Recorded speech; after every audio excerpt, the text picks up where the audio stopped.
ko'p qirrali shaxs To'lqin Siddiq. Zarafshon gazetasi va uning qoshidagi Zarnews saytida muxbir vazifasida faoliyat yuritaman. Bir kunga bolaga aylanib qoldingiz. Nimalar qilgan bo'lardingiz? Ishimni talabalik davrida erudit ijodiy jamoasida boshlaganman. Bir yumaloq o'mbaloq ochib bola bo'lib qolgim keladi. Elda Aziz degan bittagina kitobim chiqqan. Esda qolgan xotiralar bilan bo'lishsangiz. Bola paytimda menga akam, onam ustozlik qilgan. Ovoz chiqarib o'qisang, nutqing ravon bo'ladi. Bola paytimda tilim kechroq chiqqanda, kitob o'qiganda ham ovoz chiqarib o'qib berdi-da. Hammaning yoshligida laqabi bo'ladi. Sizning laqabingiz qanaqa bo'lgan? Dagar deb chaqirdi.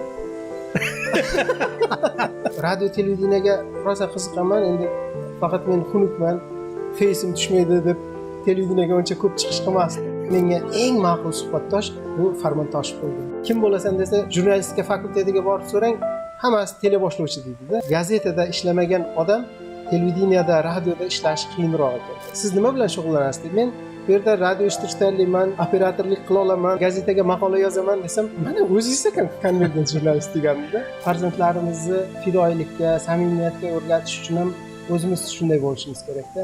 Bolalarga ham mikrofon tutyapmiz.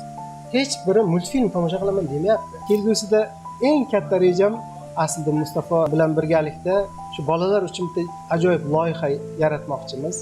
Sen odam bo'lmaysan degan shogirdim, masalan, nufuzli bir telekanalda boshlovchilik qilyapti-da. Biz baxtli bo'lamiz, Xudo xohlasa, Xudo xohlamasa uchrasharmiz.